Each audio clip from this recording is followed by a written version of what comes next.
I'm Rachel Simmons, 27, oldest daughter, girlfriend to David, mother to two imaginative little humans who think a cardboard box is more exciting than any toy inside it. I'm the one who fixes the Wi-Fi, remembers birthdays, keeps the group chat alive, and pays for things no one even acknowledges.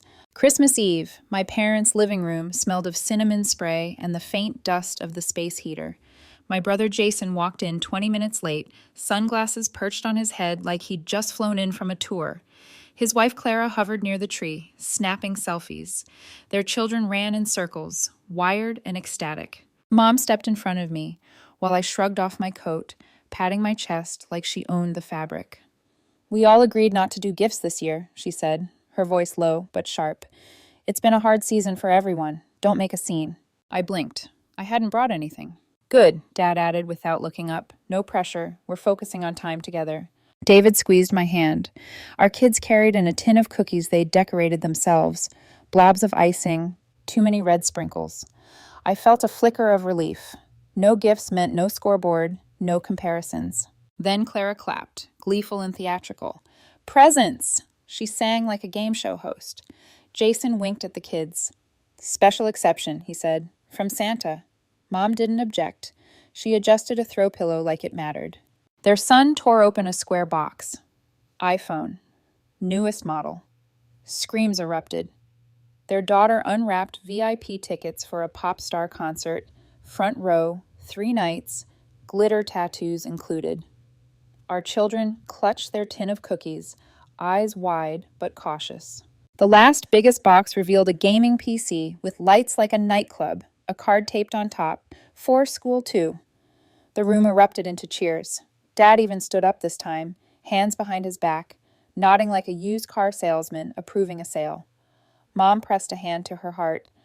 "Oh, Jason," she murmured, but the smile lingered. I kept my voice neutral. "Coats, kids."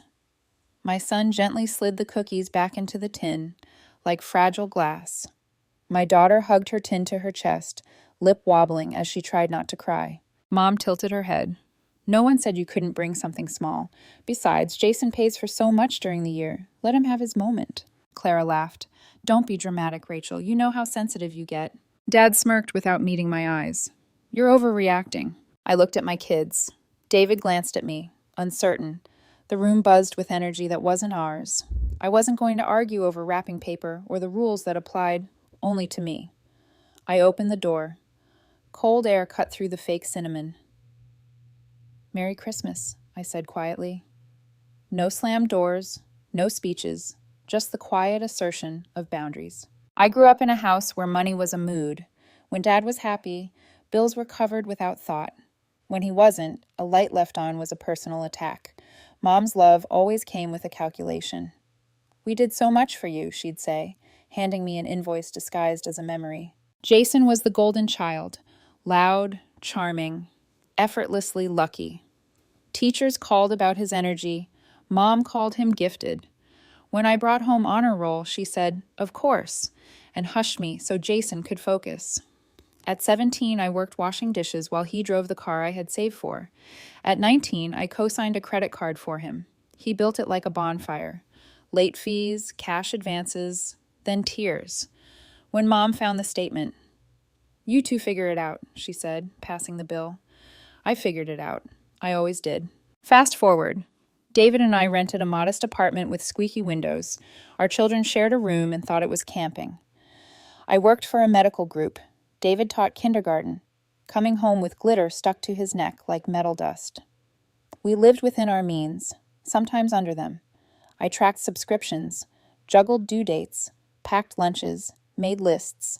Every dollar had a job. The family group chat had other plans. "Mom, Netflix acting weird." "Rachel, can you check?" "Dad, ESPN login again?" "Jason, can you add me to Amazon?" Clara's card is being weird. Being weird meant maxed out. I added them. Easier than the fight. 30 here, 12 there, 90 once a year.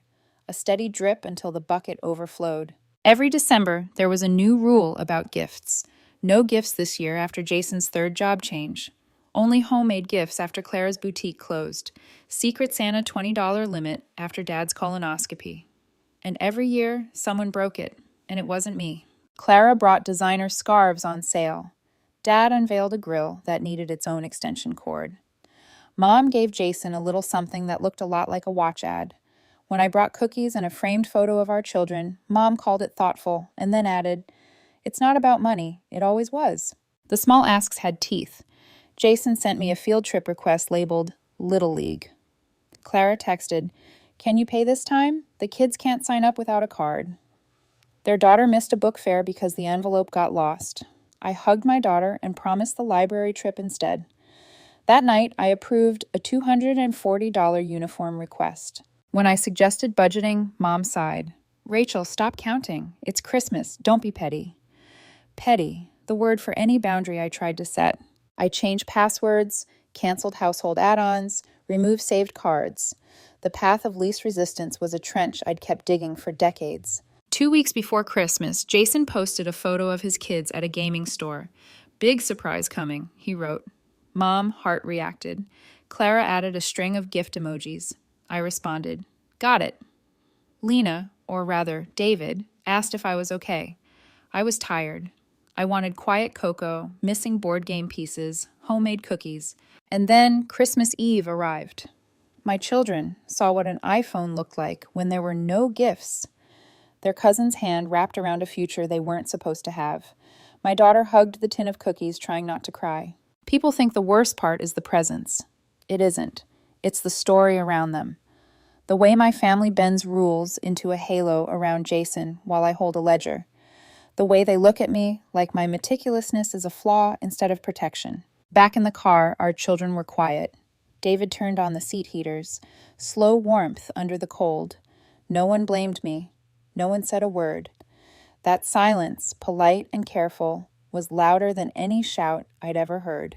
At home, I placed the cookie tin on the counter. Sprinkles scattered like glitter spilled in blood. My phone buzzed. "You were rude," Mom texted. Then another. "We were embarrassed." Then Dad. "Grow up." David leaned against the counter. "Say it," he said. "You're done." I didn't raise my voice. I just nodded. Then I did it. I opened the family group chat. My thumb hovered. Jason had sent a photo of his son holding the iPhone, fingers up like a trophy. Clara had added, "He deserves the best." I typed, "Starting tonight, I'm ending every subscription, card, and payment in my name. Please update your own. You have 24 hours to download anything important." After that, my accounts were mine. Not a threat, just boundaries. And for the first time, it felt like a beginning. The quiet of our apartment contrasted sharply with the chaos of my parents' house. I sat at the kitchen table, staring at the ledger I'd kept for years. Every payment, every subscription, every card I'd quietly covered for my family, it all told the same story. I grew up learning early that responsibility was my inheritance, while charm and luck were Jason's. Childhood was a ledger as much as it was a memory. When I was 17, I worked long hours washing dishes at a diner to save for my own car. Jason?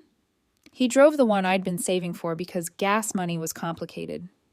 Mom didn't see it as unfair. She called him gifted. Teachers reported his energy. She labeled him a prodigy. When I brought home honor roll papers, her voice was polite, but she hushed me so Jason could focus. At 19, I co-signed a credit card so Jason could build credit. I watched it burn like a bonfire. Late fees, cash advances, and then tears when Mom found the statement. "You two figure it out," she said, passing the responsibility like a baton in a relay I never signed up for. I figured it out. I always did. Even as adults, the patterns persisted. Jason's life was a series of bright lights and public attention, while I managed the quiet emergencies, paying for lost tuition deposits, covering trips to the doctor, fixing problems nobody else wanted to see. When Clara's boutique closed, I bought their kids school shoes. When Dad forgot property taxes, I arranged payments and sat with him at the kitchen table, explaining autopay like a patient tutor. My actions were invisible, his missteps celebrated. The ledger wasn't just money. It was love translated into numbers, and every transaction reminded me that my care was expected, my generosity assumed. The emotional toll was heavier than the financial one. Every thank you was perfunctory. Every favor undone was invisible. David had watched it quietly for years. He never judged, only held our children, made cocoa, reminded me that love didn't have to come with receipts. But even he couldn't shield me from the subtle resentment that lingered like dust in a sunbeam. And yet I kept doing it, because the alternative, anger, confrontation, familial estrangement, felt heavier than the exhaustion. I reminded myself daily, boundaries were a luxury I couldn't yet afford. Until now. The Christmas Eve incident was the spark, but the kindling had been there for decades. Seeing my children face disappointment while their cousins unwrapped iPhones and VIP tickets crystallized something I'd ignored. My responsibility ended at my door, not at my parents', not at Jason's. I remembered Jason at 16 borrowing my clothes, my textbooks, my car, as if my life existed to prop up his. I remembered Mom's voice praising him while quietly criticizing me for asking for fairness. I remembered the year I bought all the school supplies for both of us because his allowance was not enough. I remembered Clara texting at 11 p.m., asking me to pay for a last-minute field trip. I thought of my own children, their trust, their eyes filled with hope, their innocence. How could I justify letting history repeat itself for them? The ledger had grown heavier in my mind than it ever had on paper. But for the first time, I wasn't thinking about bills or subscriptions. I was thinking about the story I wanted my children to inherit. Not one of obligation, guilt, or invisible debt, but one of boundaries, fairness, and self-respect. I pulled a notebook close. I made a list. Accounts to cancel, cards to remove, subscriptions to end. One by one, I began reclaiming the life that had been quietly siphoned away by expectation. Netflix, HBO Max, Amazon, ESPN, everything shared without consent would be mine alone. David hovered nearby, leaning against the counter, his quiet presence grounding me. "You're ready," he said softly. "You've been ready for years." I nodded, taking a deep breath. For the first time, it wasn't about being right. It wasn't about proving anything. It was about protecting our family, our space, and our peace. This was the turning point.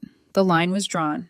And for the first time in decades, I felt the tension in my shoulders loosen, just slightly.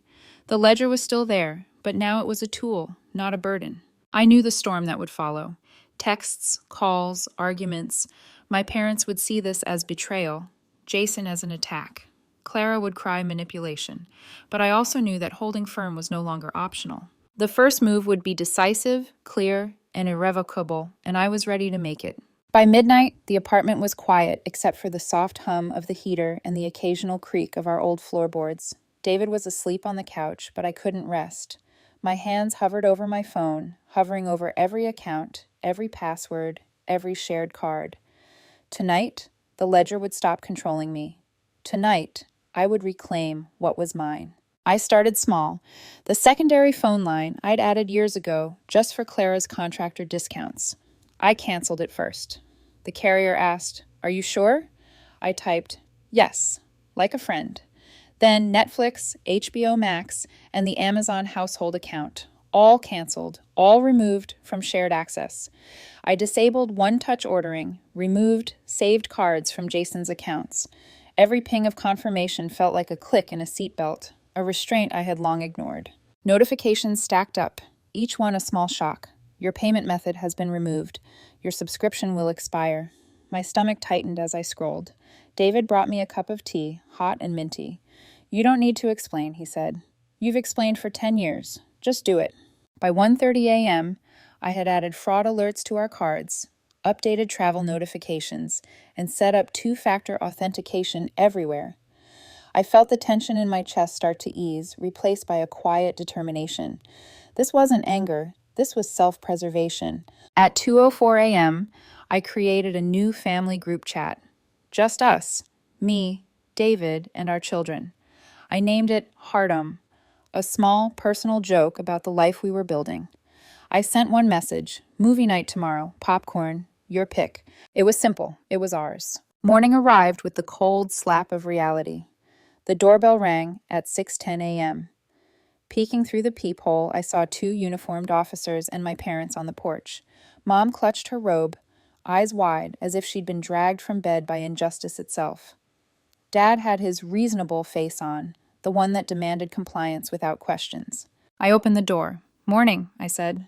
"We got a call about a family dispute," one officer said, calm but alert. Mom rushed in. "He stole our services," she accused, pointing at me. Her voice trembled perfectly on cue. "Our grandkids can't watch anything." Dad added, "He threatened us with money." I looked at the officer. "No threats, Fisherman," I said. "Just boundaries. All accounts, cards, and subscriptions in my name. That's it." The second officer glanced at Mom. "Ma'am, this sounds like a civil matter." Mom's face shifted, fear and outrage mixing. "He's unstable," she whispered. "We're worried about the children." Behind me, David stepped forward, calm and solid. "Our children are safe. They're eating pancakes shaped like snowmen. Would you like one?" The first officer gave a small, polite smile. Mom's eyes filled as she realized that the control she'd held for decades was slipping. "Rachel, don't do this. It's Christmas," she pleaded. "It is," I said softly but firmly. "And we're safe. We're fine. Please go home." The officers nodded, leaving a silence that stretched longer than any conversation I'd had with my parents in years. The door clicked shut. I sank into a chair, exhausted but resolute. My phone buzzed. 63 missed calls, then 70, a vortex of alerts and demands. Jason's text lit up the screen. "Put ESPN back or I swear." I didn't respond. Clara's caps-locked panic messages tumbled in. I ignored them. David slid the notebook toward me. "Write it down," he said. "Make it clear. Make it ours." I did. Every account, every subscription, every shared card. I documented them. Everything that belonged to us, for us, would remain untouched by old obligations and hidden expectations. By midday, the storm in the group chat had escalated. Mom's messages ranged from "you're humiliating us" to "grow up." Jason accused me of being petty, manipulative, and even jealous. Clara cried manipulation. And I just held my ground. Every response was deliberate, every silence purposeful. For the first time in decades, I felt the weight of invisible debt lift. I was no longer the family's unpaid accountant, the invisible caretaker, the one who bore the brunt of everyone else's comfort. For the first time, I could protect my children, safeguard our home, and maintain my dignity without apology. That night, David and I sat together after bedtime, exhausted. I felt a quiet triumph. Not loud or showy, just a simple, unwavering truth. We decide what enters our home. We decide what love means for us. We decide who we give to and when. The storm wasn't over. My parents, Jason and Clara, would push. They always did. But the ledger, the invisible chain that had controlled my life, had ended. And for the first time, I felt free. The days following Christmas were quieter than I expected, but tension lingered like a shadow in every notification. My parents had retreated, plotting their next move, while Jason and Clara oscillated between guilt-tripping and pleading. Yet for the first time, I didn't flinch. I organized our home with a new kind of attention. Subscriptions were mine alone. Shared accounts were deleted. Receipts and invoices were filed methodically, no longer a secret ledger for others to exploit. I felt a strange mix of relief and pride, the kind that comes from standing firm in years of invisible labor finally acknowledged. David was my anchor. He handled our children with the same calm efficiency as ever, but I noticed him watching me differently now. Admiring, relieved, quietly proud. He never said it outright, but the way he held my hand while I canceled yet another subscription felt like silent applause.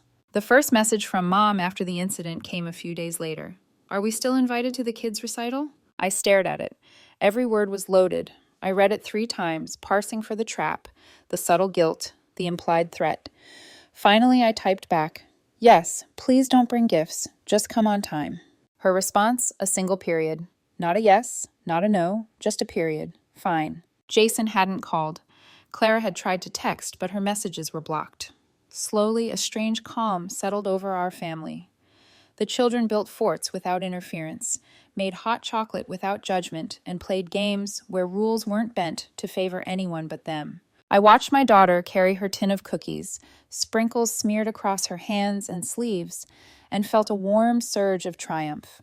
She was learning something I hadn't fully grasped as a child, that fairness matters, that boundaries protect love, and that sometimes saying no is the greatest gift you can give. Our son, happily pressing buttons on a tablet free from parental interference, looked up and asked, "Mom, why didn't everyone get iPhones like the cousins?" I smiled gently, because not everyone needs them to be happy. Sometimes what's important is the time we spend together. And I meant it. The ledger I'd carried for decades was no longer a chain, but a tool. I used it not to tally debts owed to me, but to plan our family's life. Swimming lessons, weekend trips, library fundraisers. Each entry was a choice, a statement that our family's needs came first, and that my generosity would never again be assumed. Weeks passed. Mom's messages dwindled. Dad's attempts at persuasion softened into perfunctory advice. Jason and Clara adjusted in their own grudging ways, realizing that the old dynamics could no longer dictate their access to our lives. One evening, as David and I sat watching the children play with mismatched blocks and broken puzzle pieces, I felt the room settle into a rare kind of peace. The storm had passed, not because they had changed, but because I had. I had chosen boundaries over obligation, clarity over guilt, and protection over silent endurance. I wrote a final note in my notebook, titled simply, "Yes, yes to fairness, yes to boundaries, yes to love without exploitation." I placed it on the counter, a quiet testament to the change that had taken root. For the first time in my life, I wasn't just surviving family expectations. I was thriving within them, on my own terms. And in that quiet victory, I realized that love didn't have to come with a ledger. It came from choosing to stand firm, to protect, and to build a home where generosity was genuine, not coerced. The Christmas tree outside glowed faintly through the window, ornaments catching the winter sun. I watched my children play, David nearby, and knew this was the story I wanted to pass down. A story of fairness, courage, and love that was freely given, never demanded. The past wouldn't vanish. My parents would push, Jason would test, Clara would plead, but I had drawn the line, and this time it was unbreakable. Spring arrived quietly, a soft thaw after the winter storm of Christmas chaos. The apartment felt lighter, airier, as if it had absorbed the weight of decades of unspoken rules and hidden debts and finally exhaled. Rachel Simmons, 30, sat at the kitchen table, sipping tea, while the children built forts with pillows and laughter.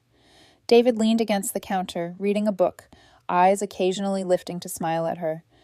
This was their rhythm now, calm, steady, unshakable. The ledger that had once dictated her every move now existed only as a guide for their family, a tool to plan adventures, birthdays, and school supplies, not a weapon for guilt or expectation.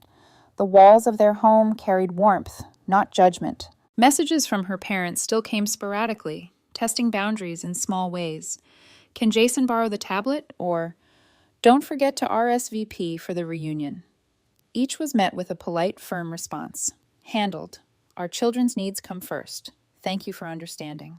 Jason had learned, begrudgingly, that the old system no longer applied. Clara had softened in her approach, realizing that manipulation held no power over Rachel. Mom and Dad, though never fully relinquishing control, began respecting limits because Rachel no longer allowed guilt to dictate her choices. One evening, Rachel sat by the window, notebook open, jotting plans for the summer. A cabin by the lake, library fundraisers, swimming lessons, birthday surprises. Each line carried intention and care, free from the shadows of expectation that had haunted her for decades. David joined her quietly, setting his hand over hers. "You've done it," he said softly. "You've finally built the life you were meant to lead."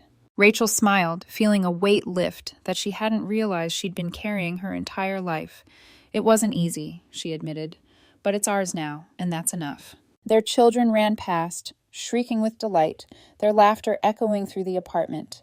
Rachel watched, knowing this was the life she wanted them to remember. A home where love was freely given, boundaries were honored, and fairness was a constant, not a privilege. Later that night, as she tucked the children into bed, Rachel paused at the doorway. She looked back at the living room, the fort still standing, half-finished puzzles scattered across the carpet. A sense of quiet triumph settled over her. This was more than just reclaiming accounts or setting limits. This was rewriting the rules of her life. The ledger would remain in the background, a silent witness to their choices, but it no longer controlled her.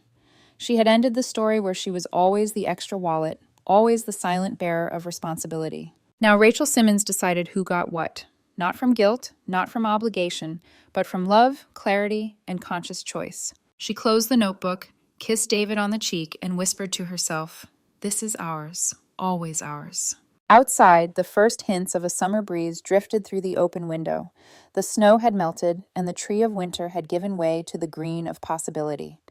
Rachel, David, and their children were finally free to live in it, unbound and unafraid. The story didn't end in drama, guilt, or exhaustion. It ended in ownership, empowerment, and a quiet kind of victory that no one could challenge. Rachel Simmons smiled as she switched off the lights and stepped into her bedroom. For the first time in her life, the house was hers, the family was hers, and the narrative, the one she had lived under for decades, was finally rewritten on her terms.